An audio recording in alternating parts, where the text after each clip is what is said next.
Hello friends, myself Abhi and we are going to start UPSC go channel. हम the Hindu analysis का daily initiative पढ़ते हैं। उसके अंदर हमारा क्या सिस्टम रहता है कि हम उसके डेली करंट अफेयर्स नोट्स बनाते हैं और हैंड रिटन नोट्स। उनसे जो वीडियो 50 मिनट की होती है वो 20 मिनट्स में कंप्लीट हो जाती है, वो भी सिंपल फॉर्मेट में, ईजी एंड अंडरस्टैंडिंग। अगर आप एक बार इसको पढ़िए, अगर आपको लगता है कि ये अच्छा है तो आप इसको चैनल को शेयर एंड सब्सक्राइब कीजिए। अगर आपको लगता है कि इसमें कुछ इश्यू है तो आप मुझे बोलिए, आप कमेंट कीजिए, हम उसमें इंप्रूवमेंट करेंगे। तो इसी के साथ हम हमारे चैनल का जो इनिशिएटिव है द हिंदू एनालिसिस उसको स्टार्ट करते हैं। सबसे पहले आज सबसे हॉट टॉपिक क्या चल रहा है? Israel impose total siege on Gaza, death count rise. अभी आपको पता है कि इंडिया इजराइल का जो अभी इजराइल और जो पैलेस्तीन का वॉर चल रहा है, हमास ने क्या किया है कि आज 7 तारीख को गाजा पर मतलब हमास ने इजराइल के ऊपर अटैक कर दिया था। ठीक है, उन्होंने वहाँ पर 5000 रॉकेट एक साथ लॉन्च किए थे और 5000 रॉकेट लॉन्च किए। इसके बाद इजराइल ने भी बोल दिया कि हम भी वॉर जोन में आ चुके हैं। और अब इजराइल बोलता है कि वॉर को हमने स्टार्ट नहीं किया है इजराइल ने, लेकिन ख़त्म हम ज़रूर करेंगे। तो अभी इस तरह चल रहा है ये मामला। हमारे प्राइम मिनिस्टर मोदी जी ने उनसे कॉल पर भी बात की है और प्राइम मिनिस्टर मोदी जी ने बोला है कि हम इजराइल के पक्ष में हैं, हम आतंकवाद के विरोध में हैं। तो इस तरह प्राइम मिनिस्टर मोदी जी ने भी उनको सपोर्ट किया है। तो ये हमारे लिए न्यूज़ काम की नहीं है, देखो प्रैक्टिकल बात है। ये सिर्फ हमारे लिए रिसेंट न्यूज़पेपर के लिए ये काम की नहीं है, लेकिन यूपीएससी के लिए क्या काम की है? इंडिया एंड इजराइल की रिलेशनशिप, या फिर अपन ये बोल सकते हैं, हम सब ये बोल सकते हैं कि इजराइल का कैसे क्या ये वॉर, कैसे इजराइल की स्थापना हुई, कब ये वॉर हुआ था, कैसे क्या आए थे, ये सारी चीज़ें। लेकिन ये टॉपिक अपन लास्ट में पढ़ेंगे। ये सिर्फ मैं आपको इसलिए बता रहा हूँ क्योंकि सबसे हॉट टॉपिक था मतलब अभी न्यूज़ के अंदर, तो इसलिए इसको अपन लास्ट में पढ़ेंगे क्योंकि ये ऑलरेडी हमने कल डिस्कस कर लिया है। तो अभी अपन क्या करेंगे, हम सब मिलकर इसको लास्ट में पढ़ेंगे। उससे पहले कुछ दूसरे टॉपिक कंप्लीट कर लेते हैं। सबसे पहले 1 सेकेंड है ना, अभी क्या हुआ है कि क्लेडिया गोल्डिन नाम से है, मतलब एक लेडी है, उन्होंने 2023 का इकोनॉमिक्स नोबेल प्राइज़ जो इकोनॉमिक्स के अंदर होता है उसको किसको मिला है?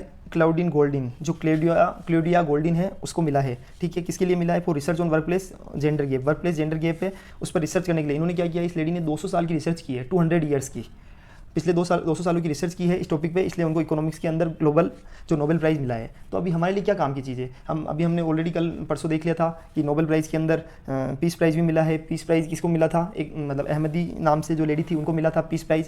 तो इस तरह सारे प्राइज़ अब डिसाइड हो गए हैं कि किसको क्या मिलने वाला है।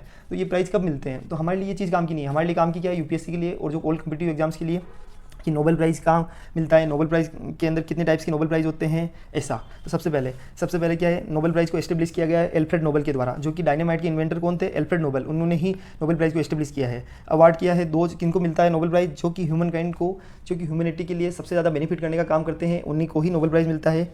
पहला अवार्ड कब मिला था? तो 1901 के अंदर पहला अवार्ड दिया गया था नोबेल प्राइज़। ध्यान रखना, अपने को सिंपल समझते हुए जाते हैं। नोबेल प्राइज़ की प्राइज़ सेरेमनी कहाँ होती है? तो स्टॉकहोम स्वीडन के अंदर होती है। हर साल दिसंबर के अंदर स्वीडन के अंदर होती है, स्टॉकहोम स्वीडन के अंदर। लेकिन ध्यान रखना, 5 प्राइज़ नोबेल प्राइज़, कितने प्राइज़ होते हैं? 6 प्राइज़ होते हैं। सबसे पहले Nobel prize in physics, Nobel prize in chemistry, Nobel prize in psychology और medicine, Nobel prize in literature, Nobel prize in economic science and Nobel peace prize. 6 type के prize हो गए नोबेल प्राइज़ इन पीस। तो 6 type के prize हो गए, उसमें से 5 जो शुरुआत के 5 है, फिजिक्स, केमिस्ट्री, साइकोलॉजी, लिटरेचर और इकोनॉमिक साइंस, ये तो मिलते हैं स्वीडन के अंदर, स्टॉकहोम स्वीडन के अंदर दिसंबर में। और उसी सेम डेट को दिसंबर के अंदर पीस प्राइज़ का मिलता है, ओस्लो नॉर्वे के अंदर मिलता है। ठीक है, ये चीज़ तो समझ में आ गई है। चलो next topic, Nobel prize can not be given after death. Nobel prize को डेथ के बाद नहीं दिया जा सकता है, जिसको अपन बोलते हैं पोस्टह्यूमसली। और नोबेल ल्यूरेट रिसीव, उनकी लैंग्वेज के अंदर जो वहाँ की लैंग्वेज है उसके अंदर इसको बोलते हैं पोस्टह्यूमसली। याद रखना। अब नोबेल ल्यूरेट जो नोबेल प्राइज़ जिनको रिसीव होता है उनको क्या क्या मिलता है? एक तो गोल्ड मेडल मिलता है, एक डिप्लोमा मिलता है, एक मॉनेटरी अवार्ड मिलता है। 3 चीज़ें मिलती है, एक तो गोल्ड मेडल, एक डिप्लोमा, एक मॉनेटरी अवार्ड। 3% नोबेल प्राइज़ को शेयर कर सकते हैं अमंग बिटवीन देम। उसके अलावा पहले इंडियन नोबेल ल्यूरेट कौन थे? तो रविंद्रनाथ टैगोर थे, 1913 में मिला था। किसके अंदर मिला था? लिटरेचर के अंदर। और पहली इंडियन वुमन मदर टेरेसा थी, जिनको नोबेल प्राइज़ मिला था। किसके अंदर मिला था? नोबेल प्राइज़ इन पीस के अंदर और 1979 के अंदर। अभी आपको मेरे हिसाब से ये टॉपिक समझ में आ गया होगा, बहुत सिंपल टॉपिक है। ठीक है, नोबेल प्राइज़ को हमने ऑलरेडी परसों पढ़ा था, लेकिन फिर भी आज इसलिए पढ़ लिया ताकि क्या होगा, बार बार हम चीज़ों को रिवाइज करते रहेंगे, जैसे जैसे आती रहेगी चीज़ें समझ में आ जाएगी और यूपीएससी के अंदर क्वेश्चन इन्हीं में से ही बैठेगा। ठीक है, नेक्स्ट टॉपिक क्या है कि गरबा फोक डांस। तो इसका इमेज एक बार आप देख लो, ये जैसे ये गरबा, क्योंकि ये अभी इमेज क्यों आई है? क्योंकि नवरात्रि आने वाली है और गरबा कहाँ का सबसे बेस्ट डांस है? गुजरात का। तो इसलिए ये काम की न्यूज़ है। तो अभी अपन पढ़ लेते हैं। 1 सेकंड। गरबा डांस, तो गरबा कहाँ का है? सबसे पहले गुजरात का। इसको परफॉर्म किया जाता है इन अक्टूबर के अंदर टू ऑनर द हिंदू डिआईटी है ऑफ डिविनिटी गॉडेस दुर्गा, यानी माँ दुर्गा, उनकी पूजा के लिए, उनके आदर के लिए, उनके सम्मान के लिए, जो हिंदू देवी है उनको इसको अक्टूबर के अंदर परफॉर्म किया जाता है। मोस्टली अक्टूबर के अंदर ही नवरात्रि होती है, मोस्टली, ऐसा जरूरी नहीं है अगर, पर मोस्टली अक्टूबर में ही मिलती है। ये joyful style of dance based on circular pattern, ये सर्कुलर पैटर्न वाला डांस है जो कि जॉयफुल स्टाइल ऑफ डांस है, यानी इसके अंदर पूरी खुशी के साथ, आत्मीयता के साथ इसको डांस को किया जाता है। म्यूजिकल इक्विपमेंट कौन कौन से इसके अंदर, ढोल होते हैं, ढोलक होती है, हैंड क्लैपिंग होती है, इन सब का यूज करके इसको बजाया जाता है। आजकल डीजे साउंड के साथ गरबा को किया जाता है। सेलिब्रेट किया जाता है fertility, honour, womanhood, respect to mother goddess, यानी जो माँ अपनी दुर्गा है उनको सम्मान के लिए, वुमनहुड यानी मातृत्व के लिए, ऑनर सम्मान के लिए इस त्यौहार को सेलिब्रेट किया जाता है। Garba takes place in 9 days Navratri festival, जो नवरात्रि फेस्टिवल होता है उसके 9 दिन के अंदर गरबा होता है। चलो ये भी समझ में आ गया है।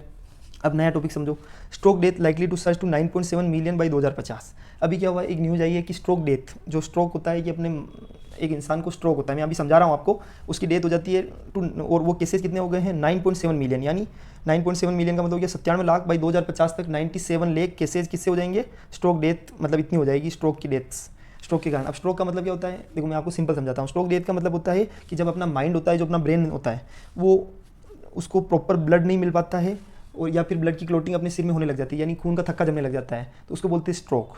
ठीक है, मतलब आपका दिमाग धीरे काम कर रहा है या काम नहीं कर रहा है, उसको बोलते हैं स्ट्रोक। जैसे stroke is a condition where the brain doesn't get enough और एडिकेट सप्लाई ऑफ ब्लड्स, जहाँ पर एडिकेट सप्लाई ऑफ ब्लड्स नहीं मिलता है ड्यू टू क्लोट, यानी खून के जमने के कारण हमारे माइंड के अंदर ब्लड का जो रक्त प्रवाह होता है वो प्रॉपर नहीं होता है, उसको बोलते हैं स्ट्रोक की कंडीशन।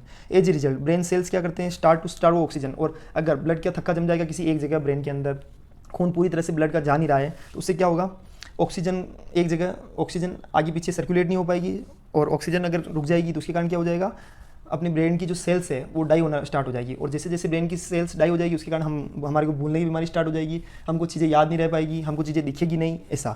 तो सुनर द ट्रीटमेंट, जितना जल्दी इसका ट्रीटमेंट होगा उतनी जल्दी रिकवरी होने के चांसेज है। स्ट्रोक के रीजन्स क्या क्या होते हैं, एक तो हार्ट डिसीज, अगर कौन कौन से लोग ऐसे हैं जिनको स्ट्रोक होने के चांसेस ज़्यादा है, एक तो हार्ट पेशेंट्स होते हैं, एक हाइपरटेंशन जो ज़्यादा लेते हैं, एक जिनको डायबिटीज़ होती है, और एक स्मोकिंग, यानी जो ज़्यादा स्मोकिंग करते हैं वहाँ पर भी स्ट्रोक होने के चांस ज़्यादा होते हैं। ठीक है, क्योंकि उनके खून में ब्लड का थक्का जमने के चांस बढ़ जाते हैं। स्ट्रोक के सिम्टम्स क्या है कि अगर आपको जैसे कि आपकी स्पीच बोली स्लर्ड, मतलब धीरे धीरे बोली के अंदर ऐसे अटक अटक के बोल रहे हैं, ब्लड विजन आंखों से दिखाई नहीं दे रहा है सामने, कन्फ्यूजन हो रही है, अपन डिसाइड नहीं कर पा रहे हैं, कलर के बीच में कन्फ्यूजन हो रही है कि ये कौन सा कलर है, ये इस तरह अपना माइंड, मतलब अपना माइंड, हमारा जो माइंड है वो ये नहीं क्रिएट कर पा रहा है कि क्या चीज़ सही है क्या गलत है, कन्फ्यूजन बहुत ज़्यादा हो रही है दो चीज़ों को, आर्टिकल को पहचानने में। अपनी जो आर्म भुजाई होती है वो एक तरह से वो काम करना स्टॉप कर दिया है। Sudden numbness in the face, चेहरे पे अचानक एकदम से अपना चेहरा रुक गया है, अपना चेहरा काम नहीं कर रहा है, अपनी एक साइड की बॉडी काम नहीं कर रही है, बोल नहीं पा रहे हैं। उसके अलावा लोगों के साथ बात करने में, कम्युनिकेशन में ट्रबल आ रही है, उल्टी हो रही है। उसके अलावा हेडेक हो रहा है जोरदार, तो उसको बोलते हैं, इसको कह सकते हैं अपन स्ट्रोक के सिम्टम्स है ये। ऐसा नहीं कि वो स्ट्रोक हो सकता है, बट सिम्टम्स। उसके बाद अपने को डॉक्टर को चेक कराएंगे तो बता देगा ऐसा। इसके रिस्क फैक्टर्स क्या है, अगर स्ट्रोकिंग केसेज में होता है तो अपनी डाइट अनहेल्थी है, एक्सरसाइज में कमी हो रही है, मच एल्कोहल कंजम्पशन, यानी एल्कोहल का कंजम्पशन बहुत ज़्यादा हो रहा है कि अपन एक आदमी क्या कर रहा है, एल्कोहल का कंजम्पशन बहुत ज़्यादा एल्कोहल कंज्यूम कर रहा है, और तंबाकू का कंज्यूम बहुत ज़्यादा कर रहे हैं हम अगर, या फिर एक्सरसाइज बराबर नहीं हो रही है, हेल्थी डाइट नहीं है, तो ये सारे रिस्क फैक्टर्स है। समझ में आ गया होगा आपको शायद कि स्ट्रोक के केसेस। तो अभी अपने को ये ध्यान रखना है कि स्ट्रोक का केसेस क्या होता है, क्या रीजन्स है। इसके यूपीएससी में क्वेश्चन आ सकता है सिंपल 3 स्टेटमेंट में, तो ध्यान रखना है कि सिम्टम्स का भी आ सकता है कि आदमी को ब्लर विजन हो रहा है, मतलब दिख नहीं रहा है सामने, ऐसा कुछ, तो ऐसा करके भी आ सकता है। नाउ नेक्स्ट न्यूज़ है ICMR to conduct study to develop solution to remedy childhood under nutrition. ठीक है, मैं आपको दिखा देता हूँ एक सेकंड। आईसीएमआर क्या करने वाला है, ICMR to conduct study to develop solution to remedy childhood under nutrition, यानी जो चाइल्डहुड अंडर न्यूट्रिशन है उसकी जो सोल्यूशन, उसके उपायों के लिए सोल्यूशन डेवलप करने के लिए आईसीएमआर एक स्टडी करने वाला है। तो हमारे लिए क्या काम की चीज़ है, कि हमारे लिए ये काम की चीज़ है कि ये न्यूज़ नहीं, हमारे लिए ये काम की न्यूज़ है कि अंडर न्यूट्रिशन क्या होता है। ठीक है, अंडर न्यूट्रिशन का मतलब मैं सिंपल आपको समझा देता हूँ कि अंडर न्यूट्रिशन का मतलब होता है कि जैसे कि क्या होता है कि एक बच्चा है, या तो उसकी हाइट कम है, या उसका वेट कम है, या उसकी हाइट और वेट दोनों ही कम है एज के हिसाब से, तो उसको बोलते हैं कि उसके वो अंडर न्यूट्रिएटेड है, मतलब उसको पूरा प्रॉपर न्यूट्रिशन नहीं मिला है। ICMR to conduct study to develop solution to remedy childhood under nutrition, take home rations, यानी होम राशंस को लेता है, जैसे under integrated child development service to fill the gap in nutrition. मेरी बात को समझो, क्या होता है, ये टेक होम राशन नाम से एक स्कीम है, जो गवर्नमेंट की स्कीम है, सेंट्रल गवर्नमेंट की। उन्होंने ये किसके अंदर आती है, इंटीग्रेटेड चाइल्ड डेवलपमेंट सर्विस के अंदर, जिसका ऑब्जेक्ट क्या है कि न्यूट्रिशन की कमी को, जो न्यूट्रिशन के अंदर गैप है उसको फुलफिल करना। टेक होम राशन, इसके अंदर क्या होता है कि आंगनबाड़ी जो सेंटर होते हैं वहाँ पर भोजन प्रोवाइड किया जाता है। 2 तरीके से भोजन दिया जाता है, तो आंगनबाड़ी सेंटर पे भोजन करवा दिया बच्चों को, एक पैकेट में जो प्रिपेयर्ड फूड होता है, ऑलरेडी कुक्ड फूड होता है पैकेट्स के अंदर, उसको दे दिया जाता है बच्चों को खुद को, ताकि वो घर पे जाके उसका यूटिलाइजेशन कर सके, उसको खा सके। तो fortified ration for use at home, तो टेक होम राशन स्कीम इससे रिलेटेड काम की है, क्योंकि न्यूज़ के अंदर दे रखी है इसलिए अपन इसको बता रहे हैं। साथ के साथ ही इसमें से अंडर न्यूट्रिशन का मतलब मैंने समझा ही दिया है, टेक होम राशन स्कीम का मतलब आपको दिखा दिया है। इसके चैलेंजेस क्या है कि डिलीवरी मैकेनिज्म में लिखिए, सबसे बड़ी दिक्कत क्या है कि टेक होम राशन स्कीम है। तो टेक होम राशन स्कीम यानी आंगनबाड़ी के अंदर जैसे डिलीवरी मैकेनिज्म में इश्यू है, सब बच्चे आंगनबाड़ी में नहीं आ रहे हैं, प्रॉपर एजुकेशन नहीं है, तो हर बच्चे के पास ये चीज़ पहुंच नहीं पा रही है, प्रॉपर न्यूट्रिशन लेवल जो गवर्नमेंट की स्कीम है हर बच्चे के पास नहीं पहुंच पा रही, क्योंकि जो बच्चे आंगनबाड़ी में आते हैं उनका तो पता लग जाता है, लेकिन बहुत सारे जनों के पास अभी भी आंगनबाड़ी में एक्सेस नहीं हो पा रहे हैं, तो वहाँ इशू आ जाता है। पुअर क्वालिटी, फूड की क्वालिटी पुअर है, यहाँ पे करप्शन हो जाता है और वहाँ पर पुअर क्वालिटी पहुँचाई जाती है बच्चों के पास। इससे सबसे बड़ा क्या है कि उनको प्रॉपर न्यूट्रिशन नहीं मिल पाता है। हमको लग रहा है कि हम न्यूट्रिशन के लिए फूड को पहुँचा रहे हैं, लेकिन एक्चुअल में क्वालिटी पुअर है तो कोई मतलब ही नहीं है वो चीज़ का ऐसा। तीसरा लेक ऑफ ट्रांसपेरेंसी, ट्रांसपेरेंसी की कमी है, करप्शन हो जाता है, सारी चीज़ें पहुँच नहीं पाती है। बुक्स में दिखा दिया जाता है कि बच्चों के पास पैकेट पहुंच गए हैं, लेकिन वास्तव में पहुंचे नहीं है, और ना उनके माता पिता इतने एजुकेट होते हैं कि वो इसकी रिपोर्ट वापस कर सके गवर्नमेंट को कि हमारे पास प्रोडक्ट पहुंचा नहीं है। तो ट्रांसपेरेंसी की कमी है। और उसके अलावा पुअर इंप्लीमेंटेशन का होता है कि स्कीम का इम्प्लीमेंटेशन प्रॉपर नहीं हो रहा है, इसके अंदर ऑथोराइज्ड व्यक्ति नहीं है कि जो इसके लिए जिम्मेदार है, कि हर व्यक्ति को उसके लिए प्रॉपर व्यक्तियों को जिम्मेदार रिस्पॉन्सिबल बनाना चाहिए, ताकि उससे क्या हो सके कि इसका इंप्लीमेंटेशन प्रॉपर हो सके, लेकिन पुअर इंप्लीमेंटेशन है। इस तरह जो फूड राशन स्कीम है उसका मतलब समझो कि सेंट्रल गवर्नमेंट की तरफ से आई है scheme, integrated child development service के अंदर आई है, ताकि न्यूट्रिशन को गैप को पूरा करने के लिए। याद रखना ये स्कीम का आ सकता है कि टेक होम राशन स्कीम है is under integrated child development service, तो बिल्कुल सही जवाब है। इसके अंदर फोर्टिफाइड राशन प्रोवाइड किया जाता है फॉर यूज एट होम, जिसको आंगनबाड़ी सेंटर के थ्रू, और ऑलरेडी कुक्ड फूड दिया जाता है। ठीक है, अब नेक्स्ट न्यूज है urban employment rate drops to 6.6% in Q1।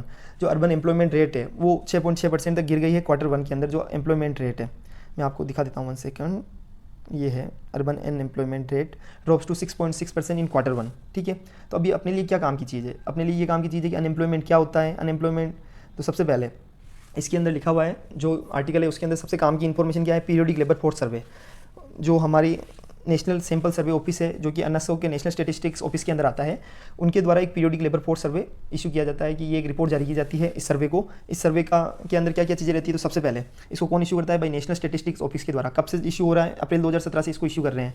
इसका काम क्या है, पीरियोडिक लेबर फोर्स सर्वे, यानी इसका नाम सुनो, पीरियोडिक लेबर फोर्स सर्वे, यानी पीरियोडिकली हम लेबर फोर्स का सर्वे कर रहे हैं। उसके अंदर एक तो एम्प्लॉयमेंट एंड अनएम्प्लॉयमेंट इंडिकेटर्स को ट्रैक किया जाता है कि एम्प्लॉयमेंट कितनी है, अनएम्प्लॉयमेंट कितनी है, उसको ट्रैकिंग किया जाता है। कैसे ट्रैकिंग किया जाता है, वर्किंग पॉपुलेशन रेशियो के through, labour force participation rate के थ्रू और अनएम्प्लॉयमेंट रेट, इन तीनों के थ्रू हम क्या करते हैं कि एम्प्लॉयमेंट और अनएम्प्लॉयमेंट को इंडिकेटर्स को ट्रैक करते हैं कि कितनी भारत में एम्प्लॉयमेंट है, कितनी अनएम्प्लॉयमेंट है, क्या रोजगार बढ़ा है नहीं बढ़ा है, ऐसा सब कुछ। तो अभी ये समझ लो कि अनएम्प्लॉयमेंट रेट क्या होती है, तो unemployed person divide by labour force, यानी जो अनएम्प्लॉयड पर्सन है divide by labour force. Labour force में कौन आएंगे, जो एम्प्लॉयड और अनएम्प्लॉयमेंट जो टोटल पर्सन है। एम्प्लॉय जो पर्सन काम करना चाहते हैं, they are willing to work, लेकिन उनको एक्चुअल में वर्क मिल नहीं रहा है, उसको बोलते हैं लेबर फोर्स। मिल रहा है नहीं मिल रहा है वो बात की बात है, लेकिन जो काम करना चाहते हैं उसको लेबर फोर्स बोलते हैं। जो एक्चुअल में काम करना चाहते हैं उनको बोलते हैं वो जो टोटल पर्सन है वो लेबर फोर्स है, उसके अंदर एम्प्लॉयड और अनएम्प्लॉयड दोनों पर्सन आ गए। उन टोटल लेबर फोर्स के अंदर जो अनएम्प्लॉयड पर्सन है उसको बोलते हैं अनएम्प्लॉयमेंट रेट। ठीक है, लेबर फोर्स का मतलब समझ में आ गया होगा। वर्किंग पॉपुलेशन रेशियो यानी टोटल पॉपुलेशन में से कितने पर्सन एम्प्लॉयड है। टोटल पॉपुलेशन अलग है, लेबर फोर्स अलग है। लेबर फोर्स का मतलब होता है कि ऐसे पर्सन जो एक्चुअल में वर्किंग करना चाह रहे हैं उनको तो बोलते हैं लेबर फोर्स, और टोटल पॉपुलेशन यानी जिसमें ऐसे लोग भी आते हैं जो वर्किंग करना ही नहीं चाह रहे हैं, जिनकी एम्प्लॉयमेंट करने की इच्छा ही नहीं है, तो उनको लेबर फोर्स, वो पॉपुलेशन के अंदर तो आएंगे लेकिन लेबर फोर्स की कैटेगरी में नहीं आएंगे। तो employed person divide by total population की जो रेशियो आता है उसको बोलते हैं वर्किंग पॉपुलेशन रेशियो। इन तीनों के बेसिस पे क्या डिसाइड होता है, जो लेबर फोर्स पार्टिसिपेशन रेट है प्लस वर्किंग पॉपुलेशन रेशियो है, अनएम्प्लॉयमेंट रेट है, उसके हिसाब से डिसाइड होता है पीरियोडिक लेबर फोर्स सर्वे। ये डिसाइड होता है कि एम्प्लॉयमेंट अनएम्प्लॉयमेंट के इंडिकेटर्स मतलब क्या डिसाइड कर रहे हैं, ये तीनों फैक्टर्स के हिसाब से डिसाइड होता है। ठीक है, नेक्स्ट टॉपिक समझ लो। इसी के अंदर अनएम्प्लॉयमेंट कितने टाइप की होती है, हम ये तो पढ़ रहे हैं कि unemployment rate divide by labour force, तो अभी ये भी पढ़ लेते हैं कि अनएम्प्लॉयमेंट कितने टाइप्स की होती है। सबसे पहले डिसगाइज्ड अनएम्प्लॉयमेंट समझ लेना। डिसगाइज्ड अनएम्प्लॉयमेंट का मतलब होता है जब किसी काम में जरूरत तो 5 आदमी की है लेकिन लगे हुए हैं 7 आदमी, 8 आदमी, 10 आदमी, यानी when more people are employed then actually needed. जितनी जरूरत है उससे ज़्यादा अगर आदमी उस पर लगे हुए उस वर्किंग पे, उसको बोलते हैं डिसगाइज्ड अनएम्प्लॉयमेंट। और उसके अंदर क्या होता है कि जो पर्सन एक्स्ट्रा लगे हैं उनकी कोई वैल्यू एडिशन नहीं है, वो सिर्फ लगे हुए हैं। अगर वो नहीं भी होंगे तो भी काम होगा, और वो होंगे मतलब उनका होना नहीं होना बराबर है। तो जैसे कि एग्रीकल्चर में क्या होता है, सिंपल एग्रीकल्चर के अंदर एक ही खेत के अंदर परिवार के 7 जने लगे हुए हैं जबकि जरूरत 3 आदमी की है, तो इस तरह वो डिसगाइज्ड अनएम्प्लॉयमेंट है। उनको लग तो रहा है कि हम काम कर रहे हैं, बट एक्चुअल में वो काम, उनके काम की कोई वैल्यू नहीं है। फॉर एग्जाम्पल जैसे कि एक काम के अंदर आदमी की जरूरत है 5, उसमें 10 लगे हुए हैं, तो और उस काम के लिए 3,000 रुपये देने हैं, तो 10 आदमी को 300 रुपये मिलेंगे, वही 5 आदमी करेंगे तो उनको 600 रुपये मिलेंगे। तो एक तरह से डिस्गाइज्ड अनएम्प्लॉयमेंट है कि उनको पैसे भी कम मिल रहे हैं, और अगर वो 3 आदमी दूसरी जगह काम करेंगे तो उनको उनकी मॉनेटरी वैल्यू मिल जाएगी और इन 3 आदमियों को भी पैसा ज़्यादा मिलेगा, लेकिन इसको बोलते हैं डिस्गाइज्ड अनएम्प्लॉयमेंट। सेकंड है सीजनल अनएम्प्लॉयमेंट, यानी जो अनएम्प्लॉयमेंट सीजन के बेसिस पे, यानी कुछ जो मौसमी सीजन चलते हैं उस टाइम पे, जैसे गन्ने का जूस की लारी है जो अपन बोलते हैं, तो गन्ने का जूस गर्मी में चलता है, तो उस टाइम पे तो उस आदमी को एम्प्लॉयमेंट मिल जाएगी, लेकिन जैसे ही गर्मी गई और वो सीजन चला गया और तो उसको वो वापस अनएम्प्लॉयड हो जाएगा, तो इसको बोलते हैं seasonal unemployment during certain season of the year.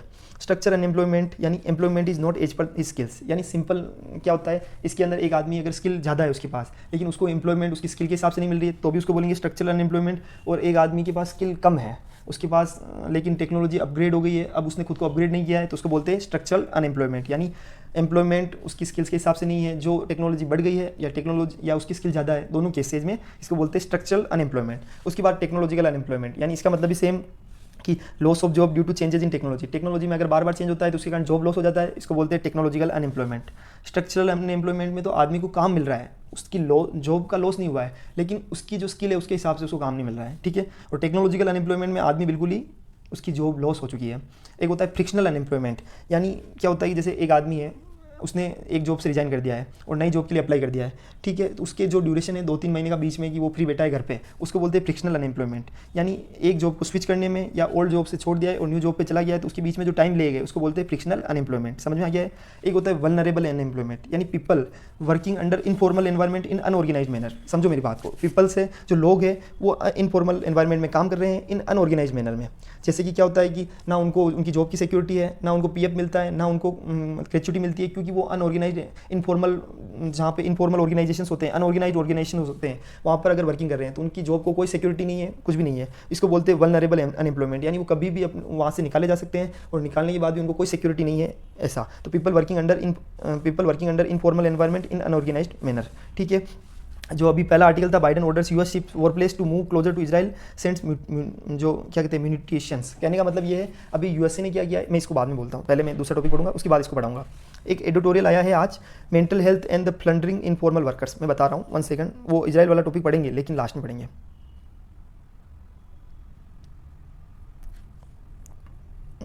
हाँ, ये एडिटोरियल आया है आज, मेंटल हेल्थ एंड द जो प्लंडरिंग इनफॉर्मल वर्कर्स होते हैं, यानी अगर कोई व्यक्ति इनफॉर्मल सेक्टर्स में काम कर रहा है तो उसके मेंटल इफेक्ट क्या है, उसके माइंड पर क्या क्या इफेक्ट्स है, उससे रिलेटेड एडिटोरियल है। पूरा एडिटोरियल मैंने पढ़ा है, उससे मैंने बहुत सारी अच्छी अच्छी इन्फॉर्मेशन निकाल ली है, जिससे आपको सारा एडिटोरियल पढ़ने की जरूरत नहीं है, ठीक है। मैं समझा देता हूँ आपको। सबसे पहले इसके अंदर एक पॉइंट है, सबसे पहले कि मेंटल इनफॉर्मल वर्कर्स अगर काम करते हैं तो उनके कोई भी वर्किंग आवर्स नहीं होते हैं, उनके प्रॉपर वर्किंग आवर्स सेट नहीं होते हैं, वो उनको जितना दिन में चाहे उतना काम करवाया जाता है। उससे क्या दिक्कत है, उसके कारण उनके माइंड पर प्रेशर रहता है, मेंटल प्रेशर रहता है, उनके कारण उनकी डिसीजन मेकिंग की कैपेसिटी डाउन हो जाती है, और उनको एक तरह से मतलब वर्किंग आवर्स को जैसे मतलब इंसान की जगह जैसे जानवरों के साथ व्यवहार होता है वैसे उनके साथ ट्रीटमेंट हो रहा है। तो ये एक तरह से फंडामेंटल राइट का वायोलेशन भी है, राइट टू लाइफ, क्योंकि उनको इनफॉर्मल सेक्टर्स में क्या होता है, कोई आवर्स डिसाइड नहीं होते हैं, कितना टाइम डिसाइड नहीं होता है, इसके कारण उनको एक तो सैलरी भी कम मिलती है और उनको मेहनत भी ज़्यादा करवाई जाती है, तो उनके साथ बहुत गलत व्यवहार होता है, पहला पॉइंट। दूसरा, एज्ड पीपल। भारत की इकोनॉमी अब धीरे धीरे, अभी तो यंगर जनरेशन है, लेकिन 2045 तक धीरे धीरे सबकी एवरेज एज बढ़ जाएगी। अब एज्ड पीपल होते हैं जो 60 साल के बाद जब उनका रिटायरमेंट हो जाता है तब भी उनको काम करना पड़ता है, क्योंकि उनकी फैमिली की पोजीशन ऐसी है, उनको फाइनेंशियल सिक्योरिटी की अवेलेबिलिटी नहीं है, उनकी फाइनेंशियल स्थिति ऐसी नहीं है, या उन्होंने जो प्रॉपर ऐसे किसी इनफॉर्मल ऑर्गेनाइजेशन में अगर काम किया है तो उनको प्रॉपर ग्रेच्युटी नहीं मिलेगी या आधी पेंशन नहीं मिल रही है। उसके कारण क्या दिक्कत होती है, उनको उस टाइम के बाद भी काम करना पड़ता है, और जब वो उसके बाद भी काम करते हैं तो उनकी हेल्थ भी उनको जवाब दे देती है, तो वो काम नहीं कर पाते हैं। इसके कारण एज्ड पीपल के लिए भी ये बहुत बड़ी इशू है, तो उनके माइंड पे एक प्रेशर रहता है, उनके शरीर पे प्रेशर रहता है, ठीक है। Next, financial security issue. हमारे देश के अंदर सबसे बड़ी दिक्कत क्या है कि किसी भी आदमी अगर इनफॉर्मल सेक्टर में काम कर रहा है उसको कभी भी वहाँ से निकाला जा सकता है, ठीक है, अगर वो उनके अकॉर्डिंग काम नहीं करे। तो इसका सबसे बड़ा दिक्कत क्या आती है कि उनको फाइनेंशियल सिक्योरिटी इशू है, कि उनको कभी खाना मिलेगा कभी नहीं मिलेगा, फूड सिक्योरिटी की इशू है। तो ये चीज़ें डिसाइड नहीं हो पाती कि आज आदमी भूखा रहेगा नहीं रहेगा, क्योंकि वो इनफॉर्मल सेक्टर में है, उसको काम मिलेगा नहीं मिलेगा ये भी गारंटी नहीं है। तो ये अपने आप में एक माइंडली उसके ऊपर मेंटल प्रेशर रहता है कि उसको खाना नहीं मिलेगा, क्योंकि उसके अपने परिवार को भी चलाना है। ठीक है। तो मेंटल स्ट्रेस के रीजंस क्या है, तो यही रीजंस है जो ऊपर अपने 3 टॉपिक पढ़े हैं। सबसे कि हेल्थ एक्सपेंडिचर बहुत बढ़ गया है, अगर बुजुर्ग आदमी है तो उसके हेल्थ पे बहुत खर्चा है, जवान आदमी अगर उसका हॉस्पिटल में चला जाए तो हेल्थ पे इतना खर्चा है, तो अगर इधर से इनकम नहीं आ रही है, खर्चा बढ़ता जा रहा है, तो मेंटल स्ट्रेस बढ़ सकता है। वुमेंस का इशू कि वुमेंस को प्रॉपर रोजगार नहीं मिलता है, वुमेंस के लिए इतने अभी भी ऐसे सेक्टर्स में रोजगार की कमी है, लोगों के द्वारा वुमेंस को प्रॉपर रोजगार नहीं दिया जाता है। उसके अलावा migrant issue of food security, जैसे दिल्ली के अंदर क्या होता है कि माइग्रेंट दिल्ली में चला जाता है, उसको लगता है मुझे वहाँ काम मिल जाएगा, लेकिन एक्चुअली वहाँ इतने लोग बेरोजगार है, तो migrant issue of food security, तो अगर वो वहाँ चले जाते हैं तो उनको खाने की किल्लत हो जाती है, इसलिए उनको कोई दूसरा काम करना पड़ता है। जैसे हमने कितनी बार सुना है कि यूपीएससी के बच्चा अगर यूपीएससी की पढ़ाई करने दिल्ली गया है तो वहाँ पे उसको कितनी बार रोजगार नहीं मिल पाता, मतलब वहाँ उसको खाना का इशू आ जाता है, फाइनेंशियल उसकी सिक्योरिटी नहीं होती, तो उसको काम अलग से करना पड़ता है पढ़ाई के साथ साथ। तो वहाँ फूड सिक्योरिटी, इससे उस पर एक माइंडली प्रेशर रहता है कि मुझे काम करूँगा तभी मुझे खाना मिलेगा, तो फूड सिक्योरिटी का इशू है। फाइनेंशियल स्टेबिलिटी नहीं है, इनफॉर्मल सेक्टर में फाइनेंशियल स्टेबिलिटी नहीं है, तो ये सब रीजन है मेंटल स्ट्रेस के। तो अब इनकी सोल्यूशन क्या है, तो एक महात्मा गांधी नरेगा योजना है, तो अमजी नरेगा, उसके कारण रूरल लोग अर्बन एरिया में कम जाएंगे। अगर रूरल सेक्टर में ही रोजगार मिल रहा है तो अर्बन में सेक्टर पर जाने की जरूरत नहीं है, और उससे ये बेनिफिट मिलेगा कि सब जगह अपनी अपनी, अगर अर्बन सेक्टर में जो लोग ऑलरेडी है उनको रोजगार मिल जाएगा, प्लस गाँव के लोगों को अगर रोजगार मिल रहा है तो वो सिटी में नहीं जाएंगे, तो उनकी फूड सिक्योरिटी की भी दिक्कत कम आएगी। और रूल्स रेगुलेशन को मजबूत बनाने की जरूरत है हमें, जिसके कारण क्या होगा, हमको एडवाइजरी इशू करने की जरूरत है, रेगुलेशंस को स्ट्रॉन्ग करने की जरूरत है कि जिसके अंदर मिनिमम वेजेज को स्ट्रिक्टली पालन किया जाना चाहिए, और कोई भी आदमी को इनफॉर्मल वर्किंग की जगह फॉर्मल आवर्स में वर्किंग मिलनी चाहिए, उसी से ही हमारे देश की इकोनॉमी भी ग्रोथ करेगी। फाइनेंशियल सिक्योरिटी प्रोवाइड की जानी चाहिए, जिसके अंदर जो अनएम्प्लॉयड पर्सन है उनको अगर या तो प्रॉपर रोजगार दिया जाए, या अगर उनको रोजगार नहीं दिया जाए तो उनको फाइनेंशियली एक भत्ता दिया जाना चाहिए, जिसके कारण वो अपना, ये ऐसा ऑथर बोलता है, ये मेरे व्यू नहीं है, ये ऑथर की व्यू है, जिसके कारण क्या होगा, फाइनेंशियल सिक्योरिटी मिलेगी। और अगर फाइनेंशियल सिक्योरिटी मिलेगी तो क्या होगा, उसके कारण उस पर मेंटल प्रेशर कमी होगी, और मेंटल प्रेशर में कमी होगी तो वो अपना दिमाग दूसरी जगह लगा पाएगा, इकोनॉमी की ग्रोथ में लगा पाएगा, ना कि ये सोचने में कि मैं खाना क्या खाऊंगा। ऐसा डेवलपमेंट ऑफ सोशल कल्चर, हमें हमारी सोशल कल्चर को भी बढ़ावा देने की जरूरत है कि एक आदमी दूसरे आदमी को सपोर्ट करे आगे बढ़ने में, ना कि एक दूसरे को गिराने में। तो इस तरह सोशल कल्चर को भी डेवलप करने की जरूरत है। और फूड सिक्योरिटी अल्टीमेटली कि लोगों को प्रॉपर फूड मिले, लोगों को न्यूट्रिशन वाला फूड मिले, तो फूड सिक्योरिटी के लिए भी, जैसे कि अभी राजस्थान में भी स्कीम चल रही है, देश के अंदर भी स्कीम चल रही है, अन्नपूर्णा योजना, इस तरह इंदिरा गांधी जो 8 रुपये में भोजन मिलता है, तो इसके कारण आदमी भूखा तो नहीं रहेगा इस तरह। ठीक है, इससे पहले एक टॉपिक चल रहा था, Biden orders US ship war planes to move closer to Israel, sends मतलब क्या कहते हैं, म्यूनिशियंस, इसका सेंड्स मतलब वो आर्म्स भेज रहा है। कहने का मतलब सिंपल ये है कि यूएसए ने क्या किया है कि इजराइल का फुल सपोर्ट किया है, उन्होंने वो एक एयरक्राफ्ट वहाँ भेज दिया है समुद्र के अंदर, एक वॉरशिप, और जिसके ऊपर एयरक्राफ्ट है, और वो उनका काम क्या है, जो एयरक्राफ्ट वेरियर होते हैं वो उनको उसके ऊपर है। अगर उनको लगेगा कि अलग, यूएसए ने इराक को भी बोल दिया है कि आप इस युद्ध से दूर रहे, अगर इराक इस युद्ध में आएगा तो यूएसए भी इसमें पार्टिसिपेट करेगा, और ये वर्ल्ड वॉर 3 की पोजीशन बन सकती है। अगर इस युद्ध को वर्ल्ड वॉर में नहीं कन्वर्ट करना है तो हमास और जो इजराइल का युद्ध है चलने दीजिए। तो अभी यूएसए ने भी अपने स्टैंड मोड में अपने जो वॉरशिप्स है उनको स्टैंड मोड में डाल दिया है। तो अभी हमारे लिए क्या काम की न्यूज़ है मैं बता देता हूँ। देखो, इजराइल का टॉपिक अपने ऑलरेडी कंप्लीट कर लिया है, फिर भी मैं आपको जल्दी से इसको एक्सप्लेन कर देता हूँ। इजराइल, सबसे पहले क्या हुआ था, इजराइल का अभी पैलेस्तीन के साथ युद्ध चल रहा है, उसमें क्या हुआ है कि 50 साल के बाद ऐसा अटैक फिर से हुआ है इजिप्ट और सीरियन फोर्सेज के बाद में। इसके देखो, इजराइल है, ये इजराइल है, यहाँ पे वेस्ट बैंक है, ये गाजा पट्टी है, जहाँ से हमास कहाँ अटैक कर रहा है, इजराइल के ऊपर। इसके इस साइड में मतलब यहाँ जॉर्डन है, इधर इजिप्ट है, उसके ऊपर की नॉर्थ साइड में लेबनान है, समझ रहे हो आप, और ये वेस्ट बैंक है, ऊपर गोलन हाइट्स है, ठीक है, और ईस्ट साइड, ये ईस्ट में सीरिया और जॉर्डन है, वेस्ट के अंदर जो इजिप्ट दे रखा है, और ऐसे सारी चीज़ें इसके अंदर है इजराइल के अंदर अभी। और यहाँ भूमध्य सागर मेडिटेरियन सी है। तो अभी 19वीं सेंचुरी के अंदर क्या हुआ था कि जो पैलेस्तीन की लैंड थी, उसके अंदर जो लैंड ऑफ पैलेस्तीन यानी पैलेस्तीन नाम का जो देश था, वहाँ पे मुस्लिम की पॉपुलेशन 86% थी, क्रिश्चियन 10% थे, और जेविश 4% थे, ज्यूइश जो यहूदी बोलते हैं। ठीक है, शांति से मामला चल रहा था, पीस में। लेकिन धीरे धीरे क्या हुआ कि एक यूरोपियन ग्रुप था जिसको जियोनिस्ट बोलते हैं, उनका उद्देश्य था कि एक अलग से यहूदी स्टेट बनाने का उनका उद्देश्य था। और हिटलर का जैसे जैसे प्रेशर बढ़ रहा था, उसके कारण ज्यूइश लोग कहाँ पे बसने लगे, पैलेस्तीन में जाने लग गए। और जब पैलेस्तीन में ज्यूइश लोग बढ़ गए तो पैलेस्तीन के जो मुस्लिम है और ज्यूइश के बीच में कॉन्फ्लिक्ट स्टार्ट हो गया था। उसके बाद एक यूएन पार्टीशन प्लान आया था 1947 में। उसमें सिंपल सा कुछ नहीं था, उन्होंने बोला कि 55% लैंड तो इजराइल को दे दी थी, ज्यूइश स्टेट को, मतलब उस टाइम इजराइल नाम नहीं था, केवल ज्यूइश स्टेट को 55% लैंड दे दी थी, और पॉपुलेशन उस टाइम पे ज्यूइश की केवल 30% थी, लेकिन लैंड उनको कितनी दी, 55% ऑफ पैलेस्तीन। उसके कारण जैसे ये यूएन पार्टीशन प्लान आया 1947 से 1949 के अंदर वॉर स्टार्ट हो गए। 1948 में ब्रिटेन, ये जो पैलेस्तीन था ब्रिटिश कॉलोनी थी, उन्होंने डिक्लेयर कर दिया, इसका नाम इजराइल दे दिया उन्होंने कि ये इजराइल है, इसको आज से इजराइल के नाम से जाना जाएगा। और जैसे इजराइल नाम दिया 1948 में अरब और इजराइल के बीच में वॉर हो गई, और वॉर होते ही इजराइल ने क्या किया, 55% लैंड ऑलरेडी था, 1948 के अंदर ही 78% ऑफ पैलेस्तीन पर मतलब विजय प्राप्त कर ली इजराइल ने। उसके बाद 1967 के अंदर फिर से वॉर हुई। उस टाइम पे क्या हुआ, सरप्राइज अटैक किया इजिप्ट के ऊपर इसराइल ने। 6 दिन की वॉर थी और उसने इसराइल ने सारे फाइनल 22% पैलेस्टीन के जो 22% बचा हुआ हिस्सा था वो भी कब्जा कर लिया। अभी 100% किसके पास था, इसराइल के पास। और इजिप्ट का कुछ पार्ट और सीरिया का कुछ पार्ट भी उन्होंने कब्जा कर लिया, जिसको इजिप्ट के पार्ट को तो रिटर्न कर दिया और सीरिया का पार्ट अभी तक रिटर्न नहीं किया है। उसके बाद क्या हुआ, 1993 में यूएस से बीच में आया, उन्होंने ओस्लो पीस प्रोसेस करवाई। ओस्लो पीस प्रोसेस में किसके बीच में, एक तो पीएलओ पैलेस्टीन लिबरेशन ऑर्गेनाइजेशन और इसराइल के बीच में एक पीस एग्रीमेंट हुआ कि जो स्थिति है वेस्ट बैंक और गाजा पट्टी तो दे दी गई किसको, पीएलओ को, और एक 2 स्टेट सोल्यूशन निकाला गया। लेकिन इससे कौन खुश नहीं था, हमास। और हमास कहाँ है, गाजा के अंदर जो गाजा पट्टी है वहाँ पे 20 लाख पॉपुलेशन है, 20 मिलियन से ज़्यादा पॉपुलेशन पैलेस्टीन से, उसको गवर्न करने का काम करता है हमास। और हमास एक मिलिटेंट इस्लामिक ग्रुप है, जो एक मतलब जो अपन मिलिटेंट इस्लामिक कट्टरवादी इस्लामिक ग्रुप है, वो पैलेस्टीनियंस है वो भी, ठीक है। उन्होंने इसको एक टेररिस्ट ग्रुप के रूप में डिक्लेयर कर दिया। किसने, इसराइल ने बोल दिया कि भाई इसराइल ने, यूएस ने, यूके ने, यूरोपियन यूनियन ने और अदर कंट्रीज़ ने इसको किया कि हमास एक टेररिस्ट ग्रुप है। उसके बाद 1980 के अंदर हमास की स्थापना तो 1980 में हो गई थी, लेकिन हमास का मेन रीजन बनने का कारण था पैलेस्टीन का नेशनल मूवमेंट फेल हो गया था 1980 के अंदर। और पीएलओ ने उसके बाद जैसे 1993 में उसको रिकॉग्नाइज कर दिया इसराइल को, और ये भड़क गए कि हमास ने बोल दिया कि अब 1993 के उसके अपोज में थे ओस्लो पीस प्रोसेस के। ठीक है, समझना सिंपल है, ज़्यादा कॉम्प्लेक्स नहीं है, लेकिन अगर मेरे आपको लगता है मेरी स्पीड ज़्यादा फास्ट है तो आप मुझे बोल देना, मैं इसको स्लो कर दूंगा। तो क्या हुआ, 1980 के अंदर फॉर्म हो गया था इसराइल को, मतलब हमास की फॉर्मेशन कब हुई, 1980 में। उन्होंने कहा कि पैलेस्टीन नेशनल मूवमेंट फेलियर हो गया था, इसके कारण, और इसराइल को जब रिकग्निशन दे दिया पीएलओ ने, तो उसके कारण किसकी स्थापना हो गई, हमास के कारण। हमास ने अपोज किया ओस्लो पीस अकॉर्ड का, और साथ के साथ ही उन्होंने जो रिकग्निशन दिया था उसका भी उन्होंने विरोध किया। 2014 में 50 डेज़ की फाइटिंग हुई बिटवीन इसराइल एंड हमास के बीच में। ये नॉर्मल फाइटिंग थी, ज़्यादा बड़ा वॉर नहीं था। 2021 में वापस अल-अक्सा के टाइम पे क्लैशेज हुए थे कंपाउंड में, क्योंकि क्या हुआ था कि इजरायली फोर्स जेरूशलेम के अंदर एक मस्जिद है वहाँ चली गई थी। क्यों गई थी, क्योंकि इसराइल का बोलना है कि वहाँ के लोग जो मस्जिद के अंदर से पत्थरबाजी करते थे इसराइली फोर्स पर, तो उन्होंने कंटिन्यूसली इतने पत्थरबाजी की कि वो अंदर चले गए और वहाँ पर उन्होंने उन पर अटैक कर दिया था। इसके बाद हमास के साथ में 11 डेज की वॉर चली थी जब कोविड का लॉकडाउन चल रहा था, और 2023 में अभी वॉर चल रही है। और अभी इसराइल ने बोला है कि वॉर स्टार्ट पैलेस्टीन ने की है, लेकिन मतलब हमास ने की है और एंड हम करेंगे, ऐसा। तो इस तरह ये सारा टॉपिक कंप्लीट हो गया है। इस तरह पूरा टॉपिक कंप्लीट हो चुका है द हिंदू एनालिसिस आज का। आप इस टॉपिक को पढ़िए, अगर आपको लगता है कुछ भी इशू है तो आप कमेंट कीजिए, हम इसमें तुरंत इंप्रूव करेंगे। चैनल को शेयर कीजिए, सब्सक्राइब कीजिए। Thank you so much. जय हिंद, जय भारत, भारत माता की जय हो।